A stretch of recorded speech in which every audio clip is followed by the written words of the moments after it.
마태복음 13장 신약성경 23페이지 마태복음 13장 53절부터 58절 교독하고 마지막 절은 다 같이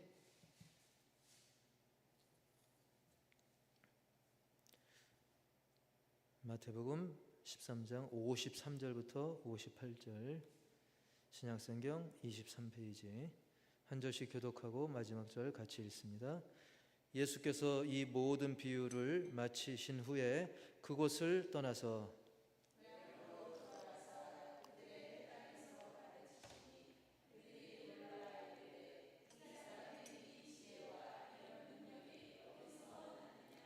이는 그 목수의 아들이 아니냐? 그 어머니는 마리아, 그 형제들은 야고보, 요셉, 시몬, 유다라 하지 않느냐?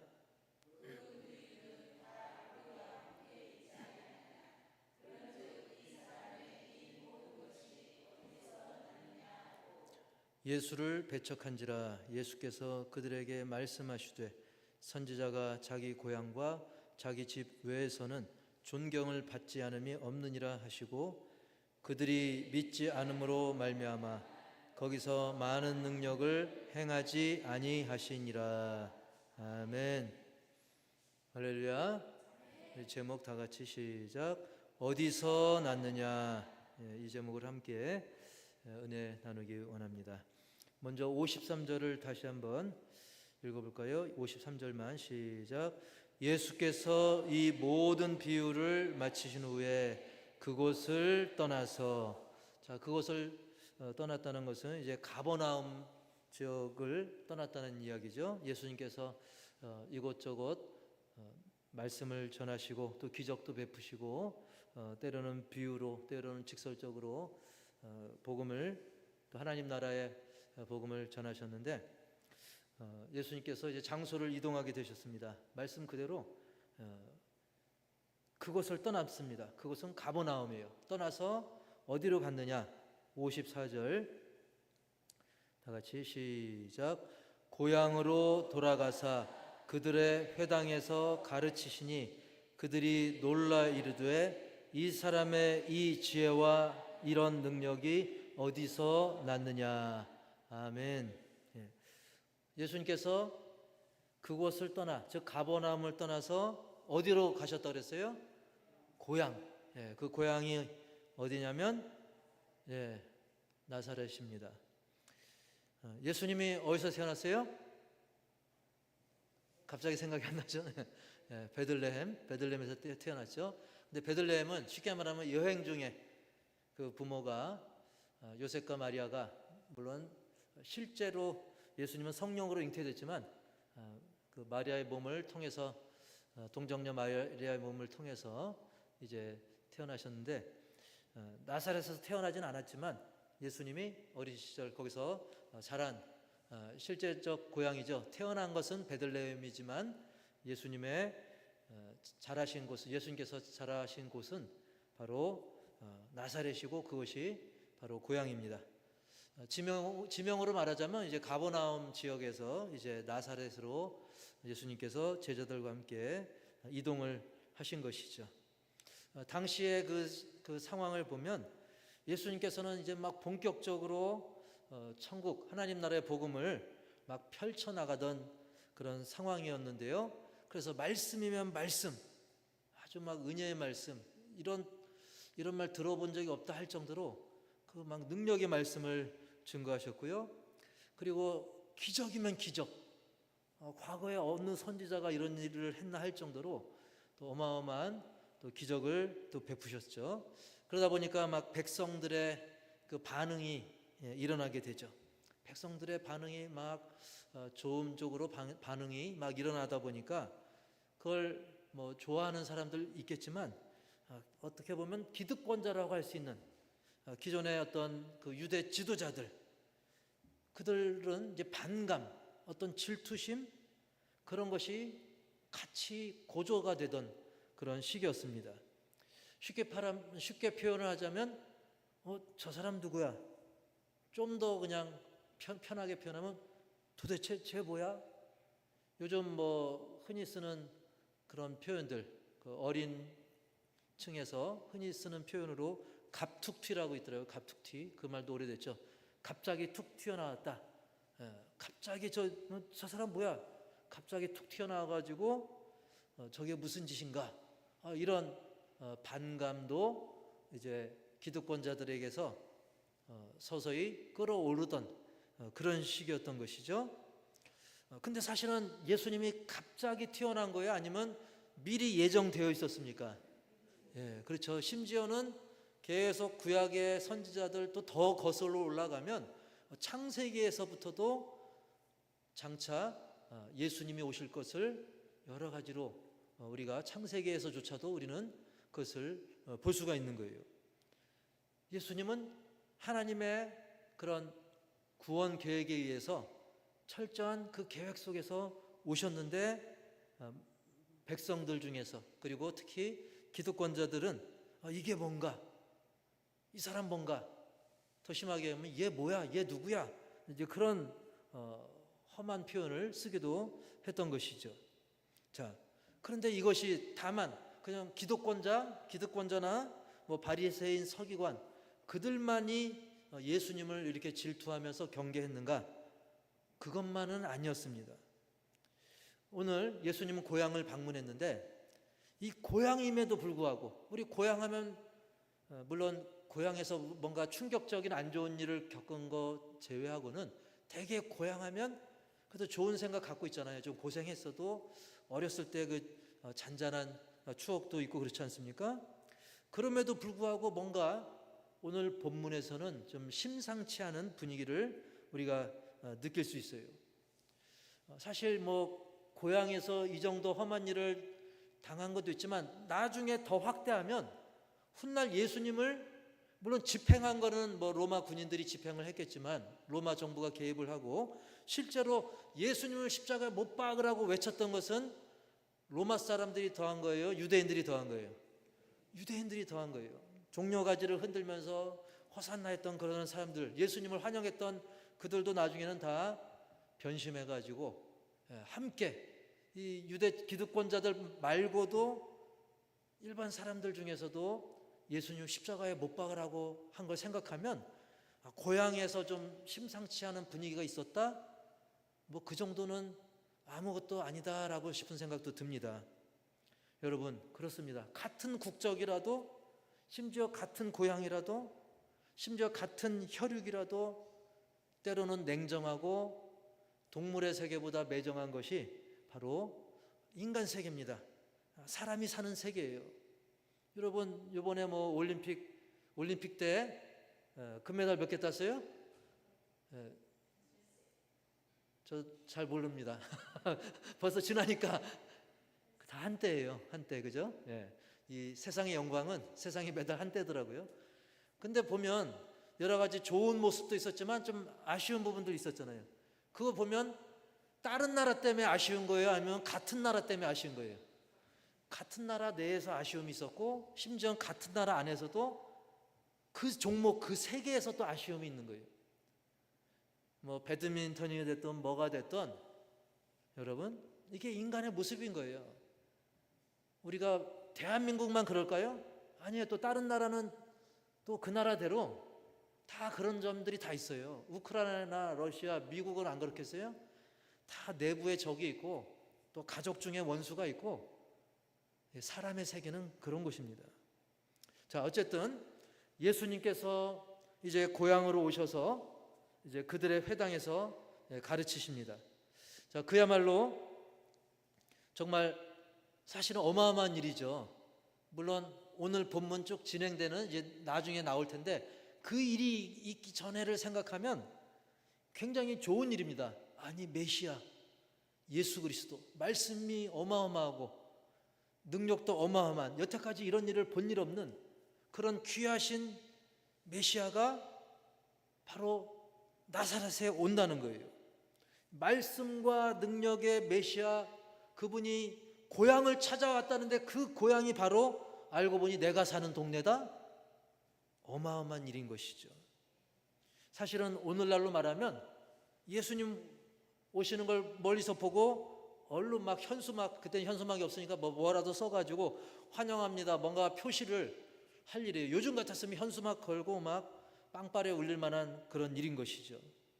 제가 전에 운전하면서 화성시청 어디 지나가다 보니까 그건 그때 현수막 걸린 걸 봤는데 미스터 트롯 뭐 결선 진출 뭐 탑 몇 안에 누가 들었다고 어떤 남자 가수가 들었는데 그 사람이 뭐 고향인지 아닌지는 내가 궁금해서 나중에 찾아보니까 고향이 아닌데도 뭐 예를 들면 누구의 뭐 사촌 뭐 그런 거 예. 그리고 올림픽 메달도 마찬가지예요. 누가 뭐 은메달, 동메달이라 땄다 하면 아무개 이상의 뭐 조카라든지 뭐라도 다 붙입니다. 여러분, 우리나라 위인도 훌륭한 위인하면 과거에 숙청당하거나 잘못해서 시신이 여러 토막 나서 각지에 묻힐 때가 있어요. 그러면 그 묻혀있는 곳곳마다 막 그걸 자랑합니다. 우리 동네 그분이 묻혔다라고. 예.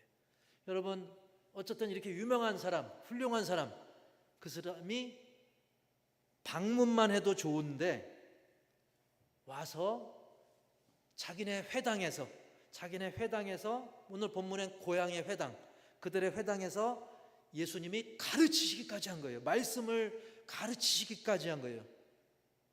만약 오늘날 우리 호산나교회 성도님들이 여기에 예수님이 오셔서 여기서 가르치신다, 그럼 다 같이 난리 났을 거예요. 현수막 걸고 막 여기 화환이 막 끝이 없고 다 예수님 오시는 순간 브라보 하면서 난리가 났을 겁니다.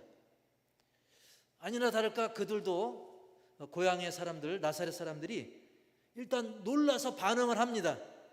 여기까지는 참 좋아 보여요. 놀라서 반응하는 게 참 좋아 보입니다. 그리고 계속 놀라서 반응을 하는데 54절 읽어볼까요? 다시 한번 54절 시작.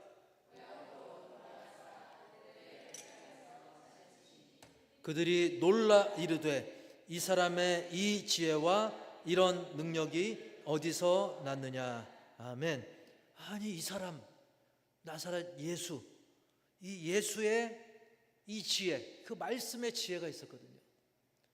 이 말씀의 놀라운 지혜, 그리고 이런 능력, 여태까지 소문이 다 났죠. 이런 능력, 기적, 정말 놀라운 기적들, 이 능력이 어디서 났느냐. 물론 이런 궁금증이 그저 긍정적 호기심이라도 됐었더라면, 아니면 정말 이 놀라운 지혜와 능력이 우리 나사렛에서도 있기를 원하는 마음으로, 기대하고 소망하는 마음으로 했다고 한다면 얼마나 좋겠습니까? 하물며 그 정도 안 가진다 할지라도 단순한 호기심만이라도 가졌다고 한다면 그리 나쁘지 않을 수 있었는데, 그런데 이런 계속되는, 그래서 다음에 55절에도 지속되는 그 의문 제기는 결국 그들이 예수님께 뭔가 부정적인 다른 마음을 먹고 있었다는 것을 보여주고 있어요. 우리 55절도 한번 다 같이 시작. 이는 그 목수의 아들이 아니냐? 그 어머니는 마리아, 그 형제들은 야고보, 요셉, 시몬, 유다라 하지 않느냐? 예. 그러니까 뭔가 벌써 삐딱한 느낌을 받습니다. 정말 몰라서 궁금해하거나 뭔가 좋은 일이 있기를 기대해서 하는 게 아니라, 아니 저 예수 막 지혜도 뛰어나고 여러 가지 능력도 뛰어난데 저 예수? 우리 동네 그 목수 요셉이라고는 그 목수 아들 아니야? 별 볼 일 없는 그냥 목수 아들인데 지금 왜 어떻게 된 거지? 이런 생각을 하고 있는 거예요. 사실 예수님께서 본격적으로 사역하기 전에는 당시 그 유대의 관습대로 가업이었던, 그 집안의 가업이었던 목수일에 동참을 했을 텐데요. 그것을 주민들이, 나사렛 사람들이 옛날부터 봐와서 알고 있었던 것이죠. 그리고 그런 것들이 목수일을 하던 모습과는 지금 하고 계신 복음 전파, 뭐 치유, 각종 기적, 은사, 이것과는 별로 굉장히 무관해 보인다는 거예요. 그리고 한편으로는 뜬금없어 보인다라고 생각할 수 있는 것이죠. 사람은 늘 봐왔던 거에 틀에 갇힐 수 있어요. 간혹 그런 생각 가질 수 있거든요. 이게 뭐 큰 잘못이라는 건 아닙니다.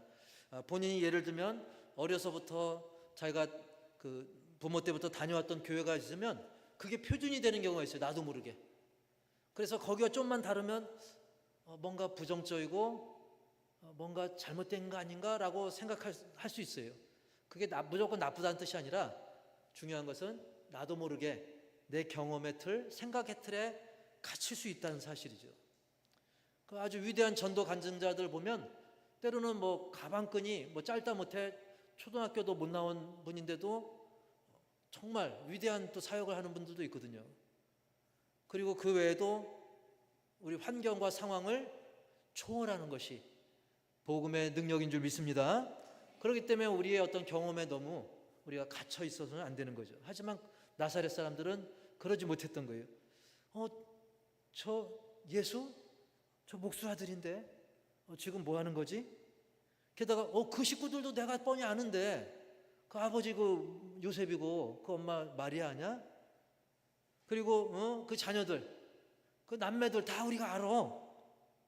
그래가지고 좀 과장하면 저 집안, 쉽게 말하면 저 집구석 그 밥숟가락 몇 개인지도 내가 다 알고 있는데, 그러면서 사람들은 예수님의 그 말씀의 지혜와 그 기적의 능력을, 하나님 나라의 능력을 그들은 믿고 기대하기보다는 자기들이 봤던 옛날의 그 어린 시절의 예수님과 그 가족 상황, 그런 것에 예수님을 딱 가둬버린 거죠. 이 생각으로 가둬버린 거예요.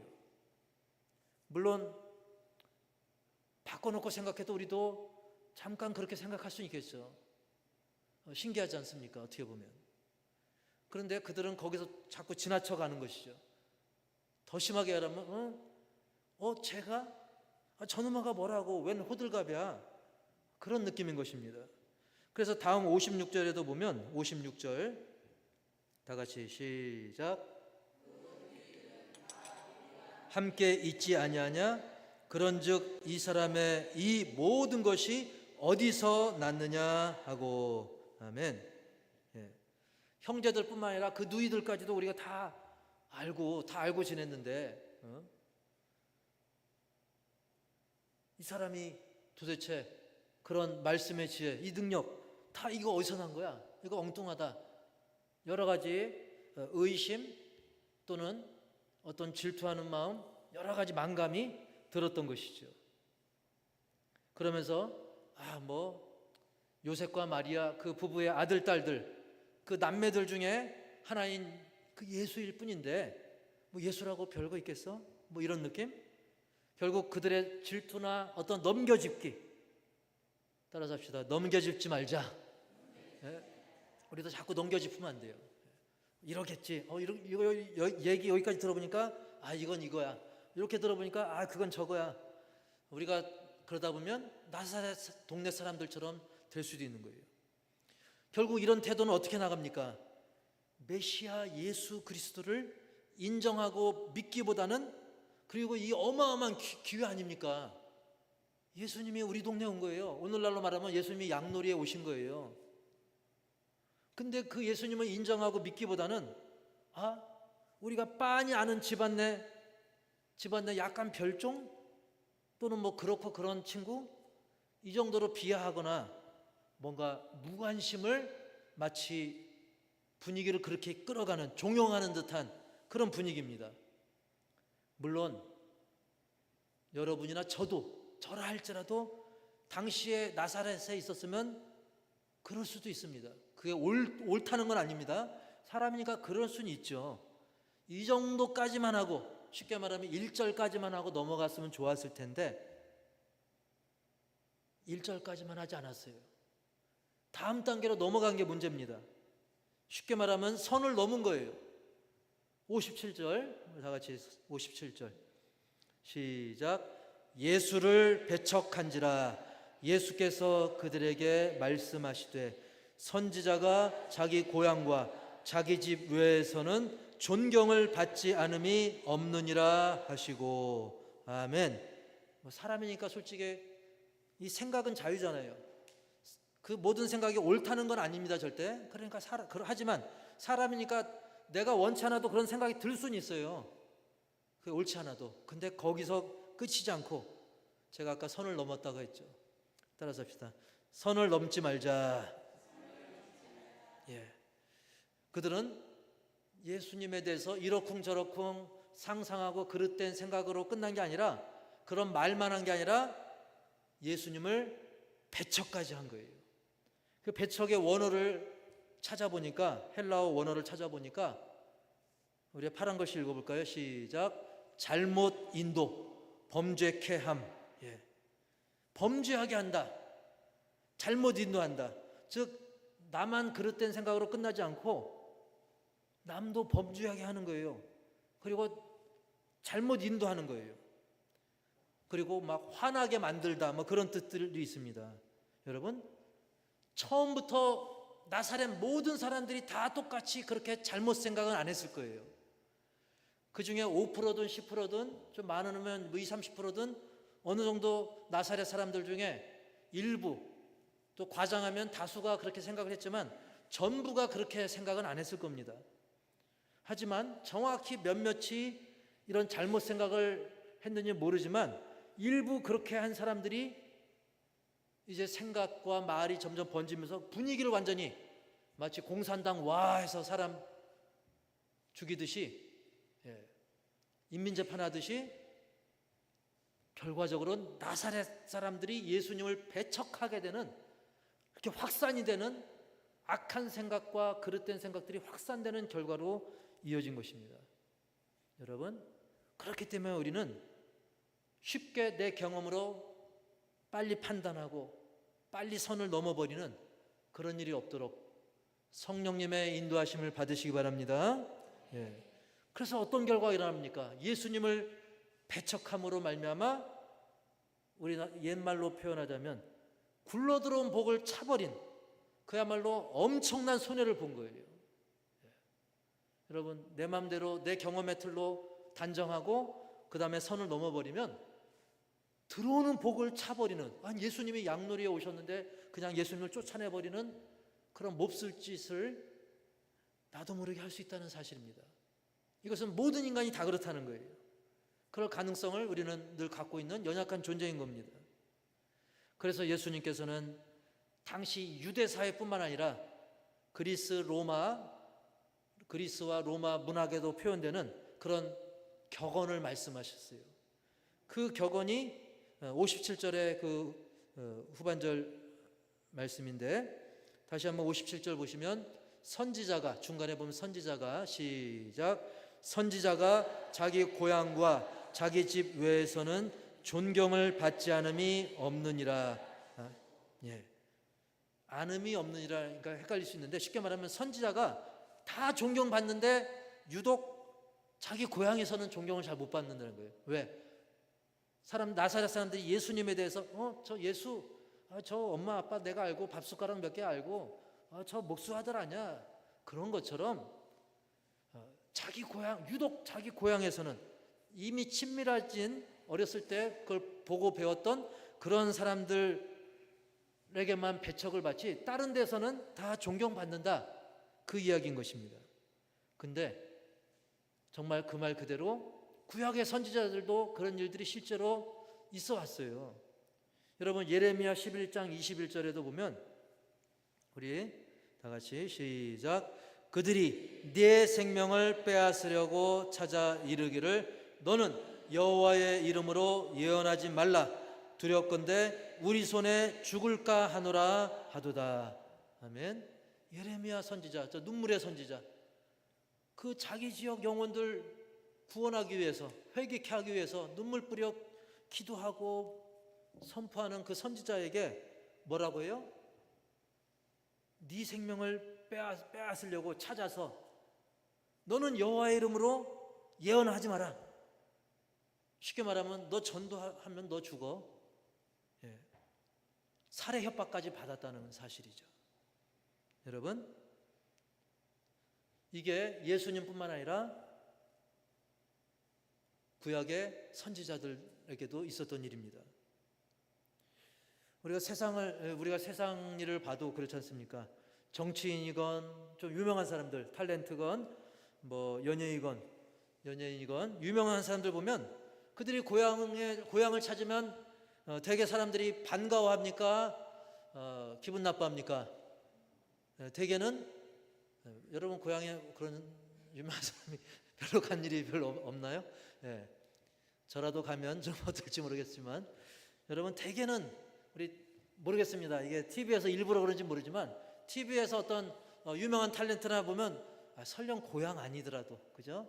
되게 반가워하잖아요. 막 시장 가면 되게 반가워하잖아요. 대개는 반가워하고 막 세워주고 막 박수 쳐주고 사인이라도 받으려고 하지 않습니까? 세상에서도 물론 그렇지만 그 중에 간혹 드물게 그런 사람 있죠. 뭔가 반가워하면서도 한편으로는 이제 자기들끼리 얘기할 때 그게 유명한 정치인이나 뭐 이름만 대면 알만한 그런 유명한 사람인데도 괜히 걔 아무개 걔 내가 업어 키웠어 걔 어렸을 때 코 흘리는 거 내가 닦아줬어 걔 말도 막 걔 말 엄청 더듬고 그런 식으로 막 깎아내는 경우가 드물게나마 있을 수 있어요.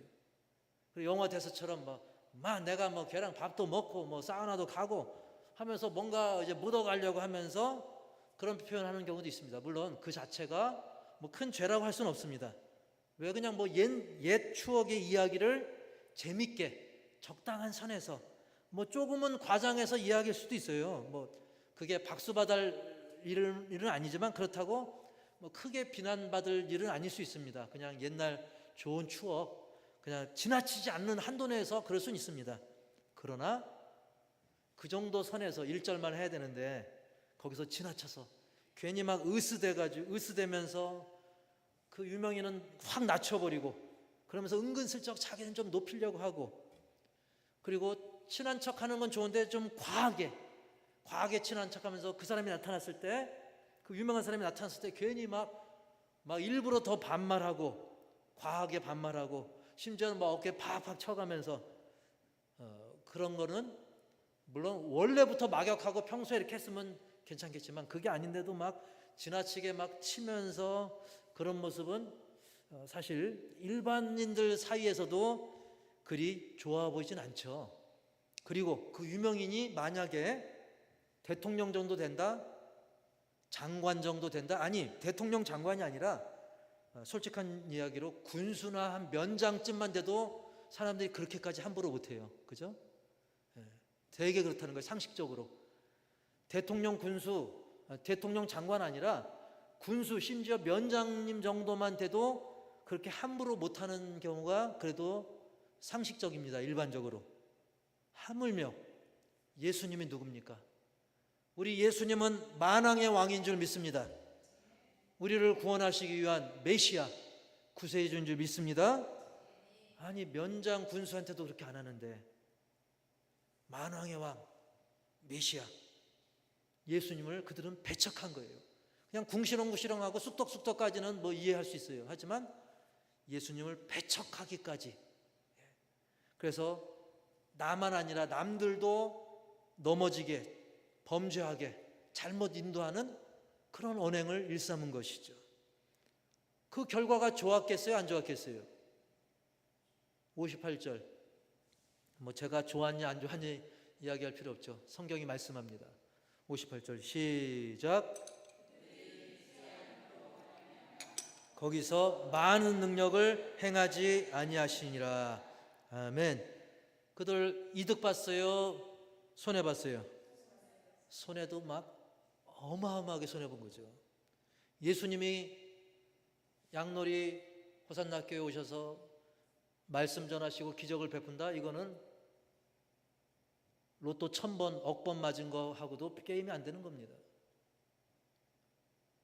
세상에서 잘 먹고 잘 살고 벼락부자 우리나라 최대의 갑부가 되는 것 100배의 갑부가 되는 것보다도 정말 예수님이 나와 함께 이렇게 가까이 오셔서 말씀해 주시고 가르치시고 기적을 베푸는 거 이거는 바꿀 수 없는 거죠. 그러나 예수님은 그들이 예수님을 배척함으로 말미암아 정말 같은 고향이기 때문에 더 많이 누릴 수 있었는데 그들은 반대로 안타깝게도 예수님을 믿지 않음으로 말미암아 풍성한 은혜를 누리긴커녕 예수님이 그냥 통과, 이 나사렛은 그냥 통과다, 그런 상상 못할 결과로 이어지고 만 것입니다. 그래서 저는 상상해 봤어요. 이 말씀을 준비하면서 그들이 반대로 예수님을 기왕이면 예수님을 환영하고, 현수막은 못 걸은다 치더라도 예수님을 환영하고, 무엇보다 예수님을 믿었더라면 어땠을까? 상상컨대 여러분 58절 다시 한번 시작. 그들이 믿지 않음으로 말미암아 거기서 많은 능력을 행하지 아니하시니라. 이 말씀이 어떻게 바뀌었을까요? 만약에 그들이 환영하고 믿었더라면 다시 그 말씀 비춰보시면 이렇게 변했을 것 같아요. 그들이 믿으니, 조금 전에 그거, 그들이 믿으니, 이건 성경 말씀이 아닙니다. 제가 상상한 거예요. 만약에 그들이 환영하고 믿었더라면 이렇게 바뀌었을 것입니다.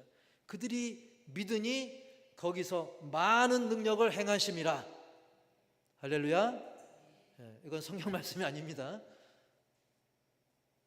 여러분, 우리 호산나 성도들이 믿으니 많은 능력을 행하시니라.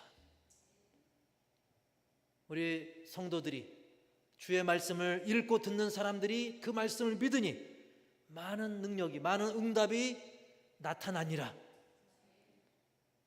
그런 간증의 주인공이 되시기 바랍니다. 그 사람이 여러분이시길 바랍니다. 어쨌든 예수님의 고향 나사렛 어떻게 됐습니까? 전문용어로 패싱 당했어요. 그냥 지나갔다는 거예요. 그냥 차라리 그냥 아예 안 오시는 게 차라리 낫을 정도로 그냥 건너뛰다시피 그런 결과로 이어진 거죠. 게다가 이 일이 성경에 기록돼서 이 성경을 읽는 사람마다 혀를 차는 거죠. 나사렛을 보면서 나사렛에 씻을 수 없는 흑역사로 성경에 기록되고 만 거예요. 사실 예수님께서 능력 행하시는 것은 예수님의 어떤 과시, 자랑이 아니라 예수님을 믿는 자들이 맞이하게 될 천국을, 하나님 나라를 미리 보여주시기 위함인 줄 믿습니다. 그래서 예수님을 믿으면 결국은 사망도 없는 곳, 질병도 없는 곳, 눈물도 고통이 없는 그곳에서 영원토록 함께 할 것이다. 그 하나님 나라를 보여주기 위해서 예수님이 고쳐주신 거예요. 기적을 베푸신 거예요. 하나님 나라는 이런 곳이다. 그렇게 다가오는, 더욱더 확산될 하나님 나라를 친히 증거하고 보여주시기 위함이었는데 그들은 이 어마어마한 은혜를 마다하고 만 거예요. 바꿔놓고 만약에 우리가 누군가를 위해서 진심으로 정성을 다해서 상을 차렸는데, 잔치상을 차려줬는데 그 사람이 그걸 거부하고 막 악담만 한다면 저기에 분명히 독소를 넣었을 거야, 몸에 안 좋은 거 넣었을 거야, 거부하면 여러분 기분이 좋겠어요, 안 좋겠어요? 물론 개인의 특별한 사정은 있겠지만 여러분, 독생자 예수님께서 그 영혼들을 위해서, 그 나사렛에 죽어가는 영혼들을 위해서도 특별한 은혜를 베푸셨는데 거부한다면 그것은 죄일까요, 아닐까요? 그것은 죄죠. 무르나마나 죄입니다. 여기서 우리는 믿지 않는 게 죄라는 걸 깊이 새겨야 돼요. 따라서 합시다. 믿지 않는 게 죄다. 우리는 누굴 때리고 죽이고 거짓말해야만 죄라고 생각하는데 믿지 않는 것도 죄입니다. 하나님을 믿지 않고 예수님이 행하신 일들을 믿지 않고 하신 말씀을 믿지 않는 게 죄예요. 이거 제 얘기가 아닙니다. 요한복음 16장 9절 시작. 죄 대하여라 함은 그들이 나를 믿지 아니함이요. 아멘. 예수님을 믿지 않는 것, 예수님이 하신 말씀을 믿지 않는 것, 또 주의 종을 통해 선포되는 하나님의 말씀, 이 말씀을 믿지 않는 것. 여러분, 예수님을 믿지 않는 게 죄라는 사실을 깊이 새기시기 바랍니다. 그렇기 때문에 예수님은 그냥 행하지 않으시고 지혜와 능력을 행하지 않고 그냥 패스, 통과해버리는 것입니다. 여러분, 성경의 모든 말씀을 믿으시기 바랍니다. 그리고 따라서 합시다. 날 위해 행하신 모든 말씀과 모든 일들, 그것을 믿으시기 바랍니다. 예, 역시 여러분 똑똑합니다. 어떤 분 따라하라 했더니 그것을 믿으시기 바랍니다. 그것까지 따라할 텐데, 여러분, 예수님을 믿지 않는 것은 죄입니다. 죄에 짓지 말고 예수님을 믿으시기 바랍니다. 오늘 말씀을 통해서 몇 가지 우리가 새겨볼 것을 정리했는데요. 첫 번째로 저는 오늘 말씀을 보면서 이 금의 환향이라는 단어가 떠오르더라고요. 사실 예수님께서 나사렛에 오신 것은 어떻게 보면 금의 환향이거든요. 저는 이 금의 환향의 금이 황금 덩어리 할 때 금인 줄 알았더니 그게 아니라 이제 비단을 말하는 거예요. 금의 하면 비단옷을 말하죠. 옛날에 뭐 과거에 급제하거나 성공하고 출세하면 이 비단옷을 입고 고향에 돌아오면 사람들이 막 환영해 줬거든요. 그래서 환향은 고향에 돌아왔다. 그러니까 비단옷을 입고 고향에 돌아왔다. 그래서 성공, 어떤 부귀, 그걸 상징합니다. 출세해가지고 의기양양하게 고향에 돌아오면 사람들이 막 박수치고 반갑게 맞이해 주는 거예요. 사실 예수님이 나사렛에 온다는 것은 원래는 금의 환향의 그런 모습이 되는 게 자연스러운 거였어요. 그런데 사실상 그렇지 못했죠. 그러면서 또 떠오른 그 단어가 백의 종군이라는 단어가 또 떠올랐습니다.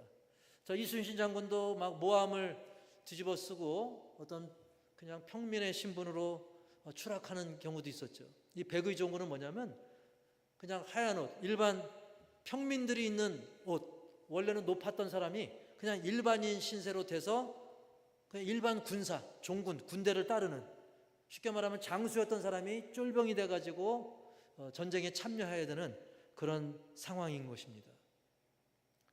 예수님께서는 어떻게 보면 굉장히 낮아지는 마치 백의 종군의 모습을 우리가 일면 비추어 볼 수도 있어요.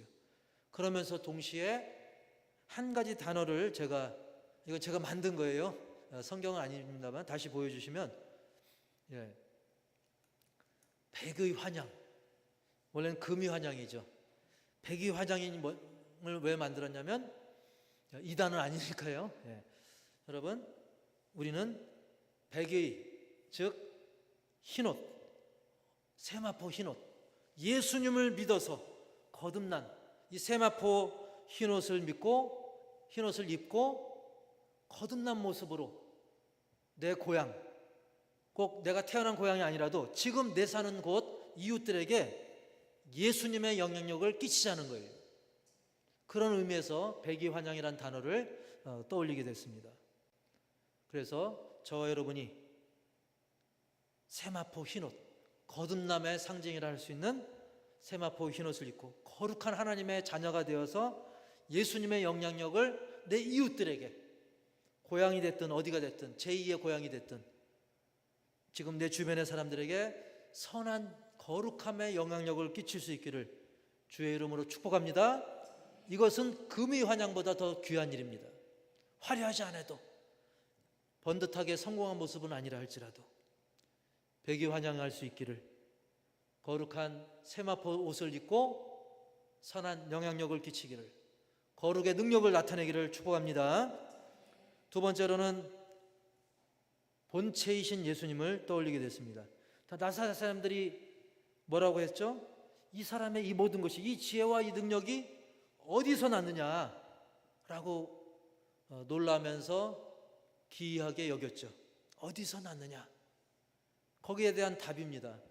예수님은 본체이십니다. 어떤 본체냐?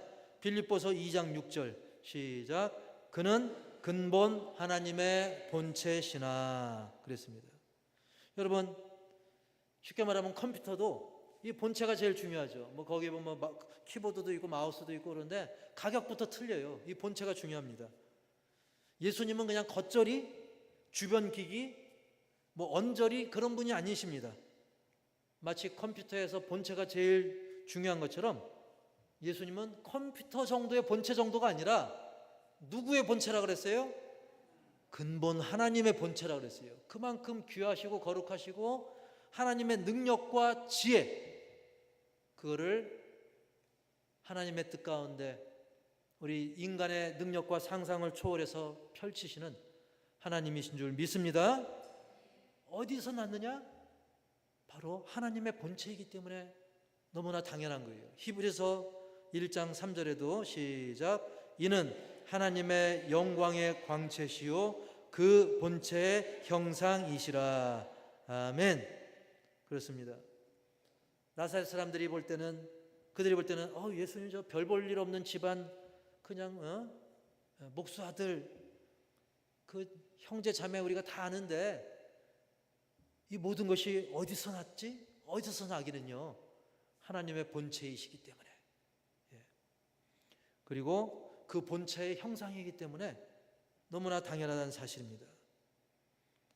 그럼에도 불구하고 이 당연한 것을 하나님의 그 계획의 하에서 너무나 당연한 것을 그들은 눈으로 보고도 귀로 듣고도 믿지 못했습니다. 그래서 어디서 왔느냐라고, 어디서 났느냐라고 엉뚱한 질문했던 것입니다. 여러분, 이것을 적용하면 만약에 사람들이 변화된 여러분을 보고 저 사람 어떻게 된 거지? 어떻게 된 거지? 저 사람 어디서 이렇게 변화를 받았지? 라고 의아해한다고 한다면 자신 있게 나는 주님께 났습니다. 주께로부터 났습니다. 예수님 때문에 거듭났습니다. 성령으로부터 다시 태어났습니다. 거듭났습니다. 이렇게 간증할 수 있기를 바랍니다. 어디서 났느냐의 질문에 나는 말씀으로, 성령으로, 예수님으로 거듭났습니다. 예수께로부터 났습니다. 라고 답할 수 있기를 축복합니다. 그리고 마지막 세 번째로는 뭐가 능력입니까? 믿음이 능력입니다. 나사렛에 어마어마한 능력이 나타날 수 있었는데 그러지 못했어요. 그 차이는 어디서 나타납니까? 믿음이 있느냐 없느냐, 거기서 천지 차이보다 더 큰 결과의 차이, 열매의 차이로 나타났습니다. 그래서 예수님도 그렇게 말씀했잖아요. 아까도 읽었지만 다시 한번 시작, 죄 대하여라 함은 그들이 나를 믿지 아니함이요. 아멘. 여러분, 오죽하면 예수님께서 믿지 않는 게 죄라고 말씀했어요. 죄 짓지 말아야 됩니다. 즉 믿어야 됩니다. 패싱당한 이유도 믿지 아니함이었어요. 반대로 하면 믿지 않음이 죄인 것처럼 오히려 반대로는 믿는 게 선이고 믿음이 능력입니다. 여러분, 그래서 그들은 예수님께서 해봐 내가 떠먹여줄게, 그것조차도 거부하고 말았는데 반대로 우리는 주님이 예비하시고 우리에게 해봐라 내가 떠먹여줄게, 이것을 아멘으로 감사로 받을 때 능력이 여러분을 통해 나타나기를 축복합니다. 주님이 주시려고 잔뜩 준비해 놓은 것을 우리가 받느냐 그냥 보내느냐, 그 기준은 믿음이라는 사실을 깊이 새기시기 바랍니다. 오늘날 여전히 인맥이 중요한 시대죠. 여전히 혈연, 지연, 학연, 고향이 어디냐, 그게 중요한 시대이긴 합니다. 하지만 그걸 무시할 수는 없지만 우리는 그것과 게임이 안 되는, 그것을 능가하는 그런 거는 그야말로 별 볼 일 없다 할 정도로 우리는 오직 믿음으로 주님과 끈끈하게 우리의 사명을 거뜬히 해나갈 수 있기를 주님의 이름으로 간절히 축원합니다. 우리 찬